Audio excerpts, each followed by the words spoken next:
नाम है सुनंदा देवी। सुनंदा देवी। सुनंदा देवी। सुनंदा देवी।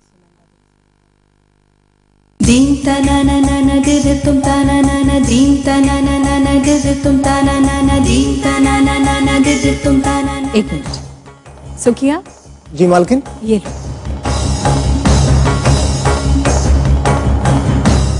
अब कहो। जी वो मैं काम के लिए आई हूँ, इसके लिए तुम्हें मुरली काका से मिलना हो। वैसे गंगा के जाने के बाद हम किसी और के लिए ढूंढ ही रहे थे घर का काम संभालने। तुम एक काम करो, तुम पीछे के रास्ते से जाकर उनसे मिलो, ठीक है?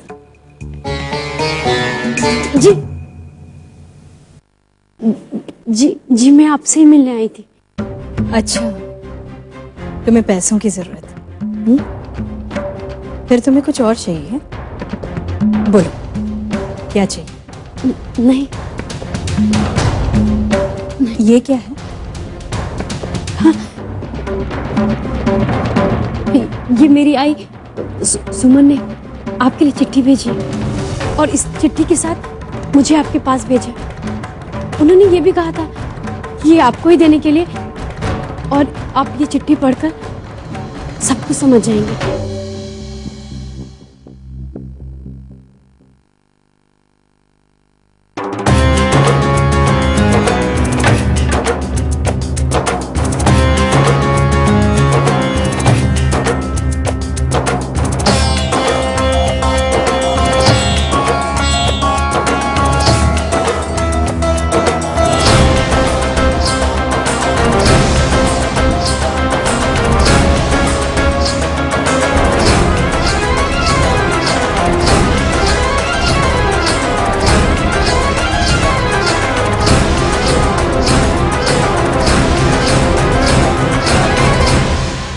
सुनंदा देवी, मैं सुमन देवगढ़ गांव से लिख रही हूँ। कुछ साल पहले आपके साथ कुछ हुआ था और आपने मेरी माँ कमला देवी से मदद ली थी। मेरी माँ ने आपको सहारा दिया था।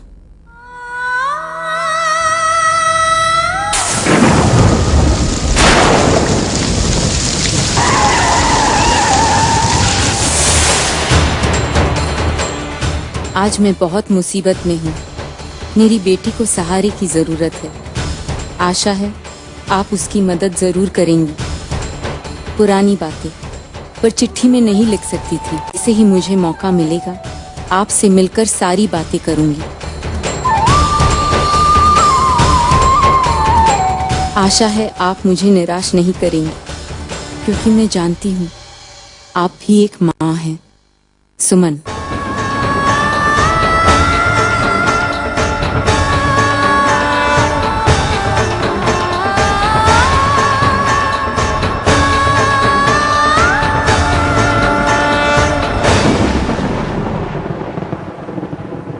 सुमन, अगर तुम्हारा खत पढ़ने के बाद भी सुनंदा देवी ने अमूल्य को अपने घर में रखने से मना कर दिया तो तब क्या होगा? सुमन, दुनिया में बहुत ऐसे कम लोग हैं जो एहसानों का याद रखते हैं और सही समय आने पर उन्हें चुकाने की हिम्मत भी रखते हैं। मुझे पूरा यकीन है कि सुनंदा देवी उन लोगों में से एक है। वो उस रात को कैसे भूल सकती है जिस रात ने उनकी जिंदगी को झंझोड़ कर रख दिया था। नहीं, पर ऐसा नहीं हुआ तो कहाँ जाएगी हमारी बेटी? कहाँ रहेगी? क्या करेगी? नया शहर, नए लोग, फिर ना जाने किसी ने उसके अकेलेपन का फायदा उठाकर। कुछ नहीं होगा अमूल्य को। सुनंदा देवी उसे आसरा जरूर दे। वो अच्छी है, बहुत अच्छी है। वो दूसरों का दर्द समझती है। पर सच कहूं, अगर हमारा उस पर एहसान नहीं भी होता ना, फिर भी वो अमूल्य की मदद करती। ईश्वर करे ऐसा ही हो, तेरी बात सच निकले। लेकिन सुमन, आज तक नसीब ने कभी भी हमारे अमूल्य का साथ नहीं दिया, लेकिन इस बार नसीब अमूल्य का साथ दे दे। बस इससे ज्यादा मैं और कुछ नहीं चाहता। लेकिन तू सिर्फ इस बात का है आज अमोली को सबसे ज्यादा हमारी जरूरत है और इसी वक्त अकेले छोड़ रहे हैं, अकेले लड़ने के लिए भेज रहे हैं। बस इस बात को सोच सोच कर मैं घबरा जाता हूं। मन तो मेरा भी घबरा रहा है, लेकिन एक आशा भी कि सुनंदा देवी अमोली को शरण देगी और हमारी अमोली की जिंदगी सुधर जाएगी।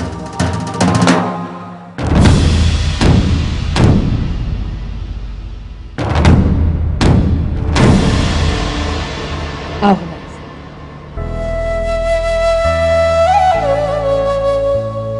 काका, जी भाभी जी।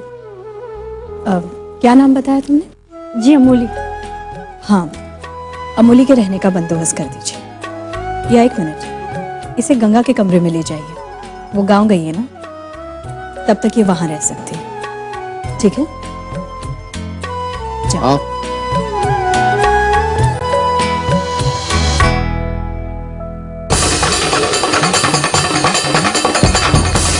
इस औरत ने आखिर इतने सालों बाद हमें खत क्यों लिखा है? ऐसी कौन सी बात हो सकती है जो वो हमें इस खत में नहीं लिख सकती? इतने सालों बाद ऐसा क्या हो गया है जिसे बताने के लिए वो खुद हमसे मिलना चाहती है? बस अमोली के साथ वहां पर सब कुछ ठीक हो जाए और हम क्या चाहते हैं।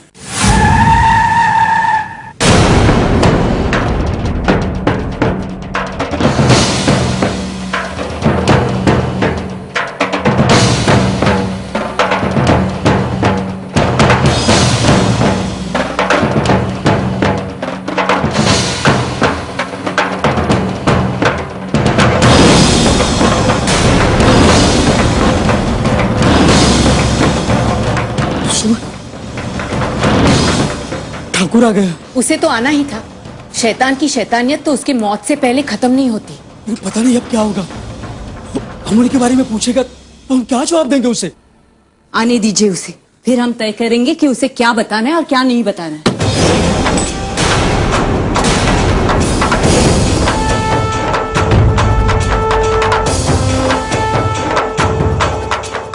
अमोली कहाँ है? तूने कहाँ भेजा है उसे? नहीं मालूम। मैं उसे रेलवे स्टेशन पर देख कर आया हूं। बहुत कोशिश की मैंने उसे पकड़ने की, लेकिन पकड़ नहीं पाया। लड़की या तो अपने बाप के यहां रहती है या अपने पति के। पति के घर से वो भाग निकली है, इसका मतलब यहां जरूर आई है। हाँ, आई थी वो यहाँ, लेकिन तुम्हारे आने से पहले वो यहाँ से चली गई। लेकिन आज मुझे खुशी हो रही है कि इतनी कोशिश के बाद ही सही, लेकिन आज उसे कामयाबी मिली है। अपना एक गुस्सा किसी और को दिखाना, अगर मुझे दिखाया तो इस चूल्हे के साथ साथ इस पूरे घर को भी जलाकर राख कर दूंगा। अब इन धमकियों से नहीं डरते हम ठाकुर। इससे पहले भी हमारे घर में कई बार आग लगा चुके हो तुम। अब आदत सी हो गई है, लेकिन अब चाहे आग जहां भी लगे उसमें जलोगे सिर्फ तुम, क्योंकि तुम अमोली को खो चुके हो। अमोली कहाँ है? हमें पता नहीं वो कहाँ है, लेकिन जहां भी है तुम्हारी पहुंच से दूर और सुरक्षित है। तुम सचमुच ये नहीं जानती कि अमोली कहाँ है या फिर मुझे बताना नहीं चाहती हो? हा? नहीं, मैं नहीं जानती। तुम्हें तड़पते हुए देखकर मुझे बड़ा मजा आ रहा है ठाकुर। तुम्हारे सवाल का सही जवाब देने का बहुत मन कर रहा है, लेकिन मैं ऐसा करूंगी नहीं, वरना तुम किसी भी तरह हमारे मुंह से सच्चाई उगलवा ही लोगे। लेकिन अगर वो आपको मिल जाए तो आप उसे माफ कर दीजिए, छोड़ दीजिए उसे।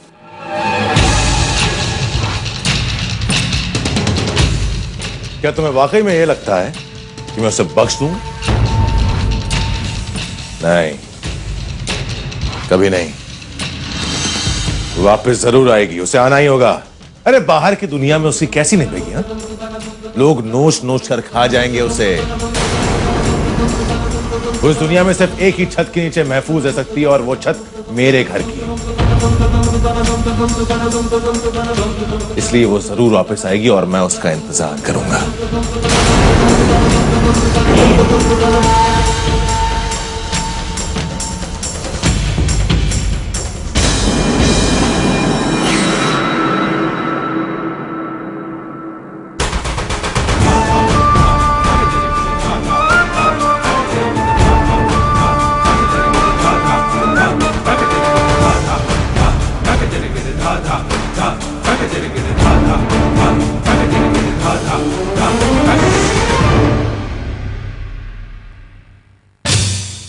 बहुत होशियार हो तुम ठाकुर, लेकिन हालात ने मुझे तुमसे ज्यादा होशियार बना दिया है। मैं जानती हूँ कि तुम्हारी सोच कहाँ तक जा सकती है और इसीलिए मैं अपनी बेटी के साथ नहीं गई। तुम यहाँ इंतजार करो ठाकुर, और मेरी बेटी वहाँ खुशहाल और सुरक्षित जिंदगी बिताएगी।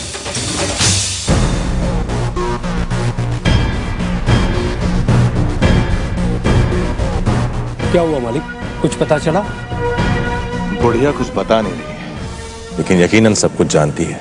ऐसी बात है तो बुलवा लेते हैं मालिक। इतनी सी बात है, 2-3 रपटे लगा देंगे बस। अभी उसे अकेला छोड़ दो। उन्हें इस बात का यकीन हो जाने दो कि हमें उसकी बातों पर यकीन हो गया, ताकि वो हमारी ओर से लापरवाह हो जाए और कोई ना कोई गलती कर बैठे। और जैसे ही वो गलती करेगी, जैसे ही वो अमूली को मिलने की कोशिश करेगी, हम मौके का फायदा उठाकर अमूली को अपनी गिरफ्त में ले लेंगे। और तुम लोग इसी झोपड़ी के चारों ओर हमेशा नजर गड़ाए रखना।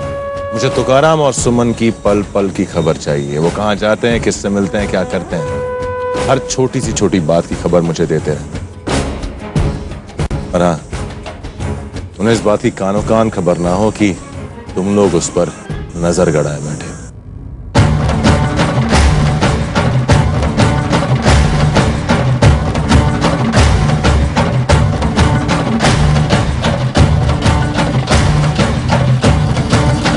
तुम में से जो कोई मुझे अमूली के बारे में खबर लाके देगा, मैं उसकी जिंदगी बना दूंगा।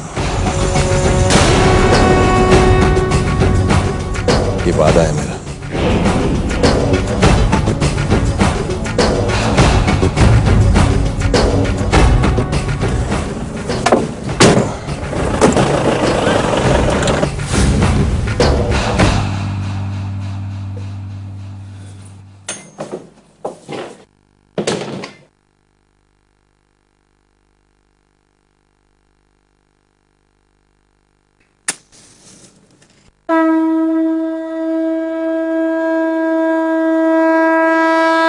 अब तक अमोली वहां पहुंच गई होगी। भगवान उसकी रक्षा करना, भगवान उस पे अपनी कृपा रखना।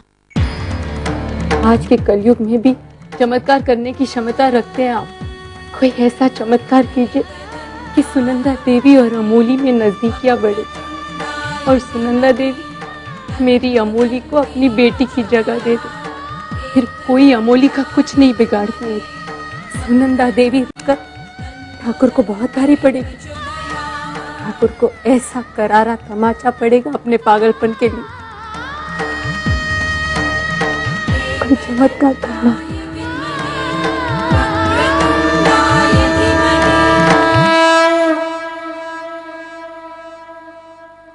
जी पूछिए ना, तुम्हारी माँ ने तुम्हें क्या क्या बताया था हमारे बारे में तुम्हें यहाँ भेजने से पहले?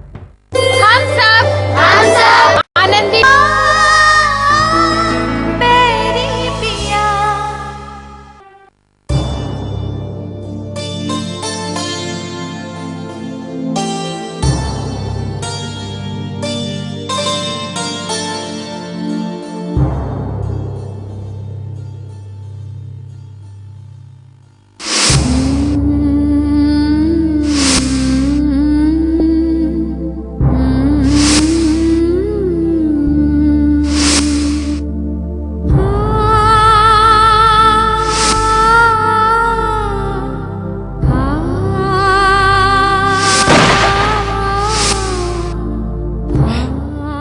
राधे,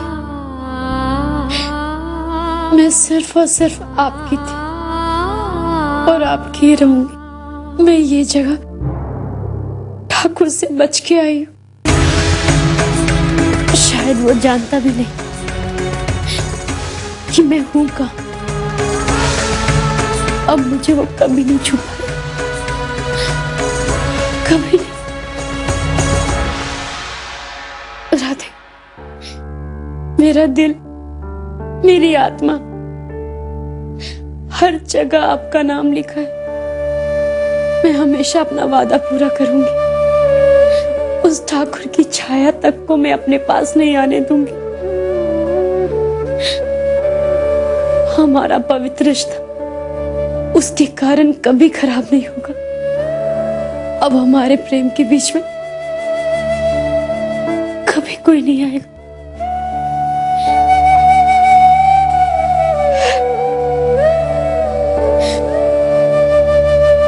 राधे, अब मैं बस आपकी यादों के सहारे अपना जीवन बिताना चाहती हूँ और मैं भगवान से यही प्रार्थना करूंगी कि वो ठाकुर मुझे कभी ढूंढ ना पाए।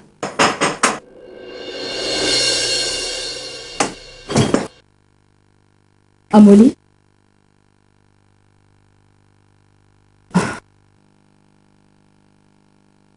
वो हम तुमसे कुछ पूछने आए। जी पूछिए ना। तुम्हारी माँ ने तुम्हें क्या क्या बताया था हमारे बारे में तुम्हें यहाँ भेजने से पहले? जी, मेरी आई ने सिर्फ चिट्ठी दी थी आपको दे देने के लिए। उसके आगे कुछ भी नहीं बताया मुझे। यहाँ तक कि मुझे ये भी नहीं पता कि इस चिट्ठी में लिखा क्या है। सुमन ने इसे हमारे पास क्यों भेजा है? क्या वो सिर्फ हमसे मदद मांग रही है या फिर कुछ और बात है? खैर, कुछ दिन में वो यहाँ आ ही रही है, सब पता चल जाएगा।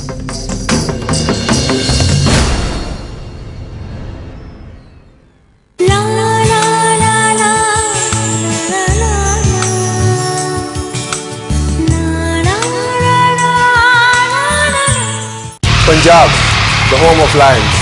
चलो शिकार। मेरी पिया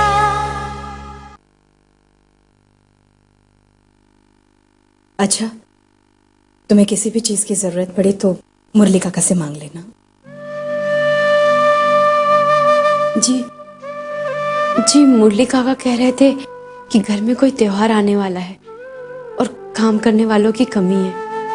अगर आप कहे तो मैं हाथ बटा सकती हूँ काम में। अरे नहीं, इसकी कोई जरूरत नहीं है। मुरली काका है ना सब कुछ संभालने के लिए, तुम रहने दो। नहीं, आपने मेरी इतनी मदद की, सर छुपाने के लिए जगह दी। अगर मैं आपके काम में हाथ बटाऊंगी तो मुझे खुशी होगी। और वैसे भी मैं खाली तो बैठी हूँ, कुछ नहीं कर रही। ठीक। वैसे ये त्योहार कैसा है? ये त्योहार नहीं, उससे भी बढ़कर हमारी बड़ी बेटी है ना अंकिता, उसे लड़के वाले देखने आने वाले हैं। इस बात को लेकर घर में सब बहुत खुश हैं। उनकी स्वागत की तैयारी में लगे हुए हैं। तो मैं भी उनके स्वागत की तैयारी में आपकी मदद करना चाहती हूँ। छोटा मोटा कोई भी काम होगा मैं कर लूंगी। छोटी, जरा अंकिता के कमरे में आना तो। अभी आई बड़ी दीदी। हमारी जेठानी हमें बुला रही है, तुम भी साथ में चलो। अंकिता की छोटी मोटी चीज में तुम उसकी मदद कर सकती हो, जैसे गंगा करती थी। गंगा उसकी बहुत मदद करती थी। अब चलो जल्दी चलो, वो तैयार हो चुकी होगी। लड़के वालों के आने का समय हो गया ना, चलो।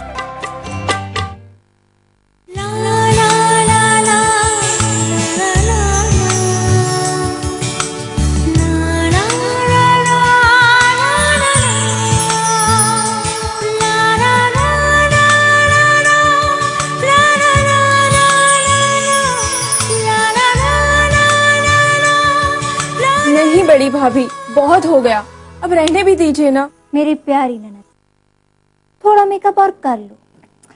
वो इसलिए कि पहली बार जब लड़का तुम्हें देखे तो तुम्हें देखता ही रह जाए। एकदम सही।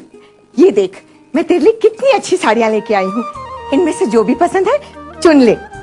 नहीं बड़ी माँ, ये बहुत भड़कीला रंग है। नहीं, ये देख तो, ये लाल रंग कितना अच्छा है, तुझ पे बहुत खूबसूरत लगेगा। और वैसे भी दुल्हन को लाल रंग बहुत अच्छा लगता है। इतना भड़कीला पहनेंगे क्या हम? बिल्कुल नहीं। देखो ना बढ़िया बहू, समझाओ ना इसे, ये कितना अच्छा है। हाँ हाँ अंकिता, पहन लो। वैसे भी ये रंग तुम पर बहुत जचेगा। अरे हाँ, लेकिन बढ़िया भाभी। लेकिन कुछ नहीं बेटा, ये साधारण से रूप में तुम्हें ये बहुत जचेगा। और वैसे तुमने मेकअप भी कर लिया है, इसे पहनकर तुम बहुत खूबसूरत लगोगी और लोग देखते रह जाएंगे। और इस बार तुम्हारी शादी जरूर हो जाएगी। हाँ।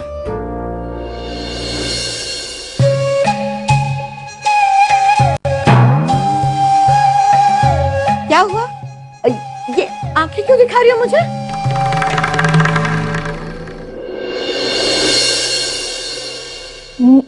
कुछ नहीं। अब अंकिता, कोई बात नहीं, हम कोई दूसरा रंग देखते हैं। हाँ। अरे अंकिता देखो, ये बहुत अच्छा रंग है। हाँ हाँ। लेकिन बड़ी भाभी, हमारा मेकअप तो देखिए, ये हमारी आंखें, गाल, होठ सब कुछ अलग लग रहा है। हम लग ही नहीं रहे हैं। और ऊपर से हम अगर ये साड़ी पहनेंगे तो हम बिल्कुल अलग लगेंगे। और ये सैंडल, ये तो हम बिल्कुल नहीं पहनने वाले। इसमें हम कितने लंबे लगेंगे। लड़का तो ताड़ के जैसा लंबा है और उसकी दुल्हनिया खजूर जैसी लंबी तो होनी चाहिए ना। इसे पहनकर तो मैं एक कदम भी नहीं चल सकती हूँ। लेकिन कोशिश करो, तैयारी करो। बिल्कुल नहीं। हम जैसे हैं वैसे ही रहेंगे। अगर आज उसने हमें ये रूप में देख के पसंद कर भी लिया तो क्या शादी के बाद उसे पता नहीं चलेगा? उसके बाद अगर उसने हमें नापसंद कर लिया तो? हम भी चाहते हैं कि हम उसके सामने खूबसूरत लगे, लेकिन गलत तरीके से नहीं। हम जैसे हैं वैसे ही रहेंगे। उफ, तुम जैसी हो ऐसी दुनिया नहीं है। जैसा तुम सोचती हो ना, ऐसे दुनिया नहीं सोचती। अगर सब कुछ तुम्हारे तरीके से होता तो हमें ये सब नहीं करना पड़ता। और हर महीने चलो अब जल्दी से ये साड़ी और सैंडल पहन लो। ये पहनकर तुम बहुत अच्छी लगोगी। और वैसे भी गलत क्या है, तुम्हारी उम्र की सभी लड़कियां सजती हैं, संवरती हैं। और हमें भी नहीं चाहिए कि हर महीने घर में परेड होता रहे। तुम्हें लड़की वाले पसंद कर ले और तुम जल्दी से अच्छे घर में चली जाओ। क्या है, तुम बार बार मुझे कोने क्यों मारी जा रही हो?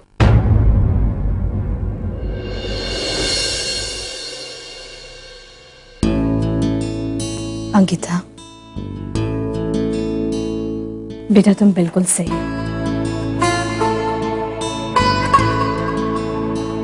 तुम्हें लड़की के सामने उसी रूप में आना चाहिए जैसे तुम हो।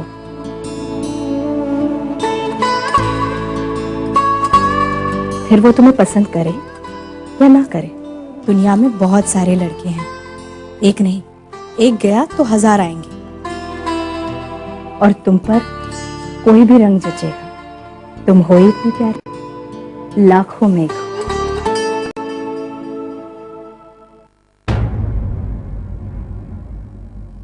अमोली, यहाँ ना।